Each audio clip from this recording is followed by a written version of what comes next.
خواب میں مونگ پھلی دیکھنا مختلف تعبیرات کے ساتھ منسلک ہو سکتا ہے اور اس کا انحصار اس بات پر ہے کہ خواب میں مونگ پھلی کس حالت میں نظر آئی، جیسے کہ آپ نے اسے کھایا ہے، دیکھا ہے یا صرف اس کے دانے دیکھے ہیں۔ اگر آپ خواب میں تازہ مونگ پھلی دیکھتے ہیں تو یہ خوشحالی، مالی فائدے اور چھوٹی کامیابیوں کی علامت ہو سکتا ہے۔ یہ خواب اس بات کی نشاندہی کر سکتا ہے کہ آپ کی محنت کا پھل ملنے والا ہے اور آپ کو زندگی میں کچھ مالی یا جذباتی فوائد حاصل ہوں گے۔ لیکن اگر آپ نے مونگ پھلی کو کھا رہے ہیں یا کھایا ہے تو یہ اس بات کی علامت ہو سکتا ہے کہ آپ کو چھوٹی خوشیوں سے لطف اندوز ہو رہے ہیں اور زندگی کی سادگی کو قبول کر رہے ہیں۔ یہ خواب کامیابی، سکون اور خوشیوں کی علامت بھی ہو سکتا ہے۔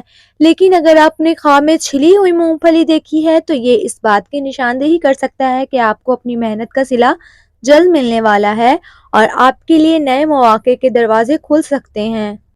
لیکن اگر خراب یا سڑی ہوئی مونگ پھلی خواب میں دیکھی جائے تو یہ ناخوشگوار تجربات یا ممکنہ نقصانات کی نشاندہی کر سکتا ہے۔ یہ خواب بتا سکتا ہے کہ آپ کو کسی معاملے میں مایوسی یا ناکامی کا سامنا کرنا پڑ سکتا ہے۔ لیکن اگر آپ نے خواب میں کچی یا کڑوی مونگ پھلی دیکھی ہے تو یہ بعض اوقات چھوٹے مسائل یا چیلنجز کی طرف اشارہ کرتا ہے۔ یہ خواب آپ کو منتبہ کرتا ہے کہ کچھ معاملات میں احتیاط کی ضرورت ہے اور شاید آپ کو کچھ منصوبوں میں جلد بازی سے گریز کرنا چاہیے۔ لیکن اگر خواب میں مونگ پھلی کا درخت دیکھا جائے تو یہ استقامت، محنت اور امید کی علامت ہے۔ یہ خواب بتاتا ہے کہ آپ کو اپنی محنت جاری رکھنی چاہیے کیونکہ اس کے نتائج مثبت ہوں گے۔ خوابوں کی تعبیرات ہمیشہ ذاتی تجربات اور حالات کے مطابق ہوتی ہے، اس لیے انہیں اپنی زندگی کے موجودہ حالات کے مطابق دیکھنا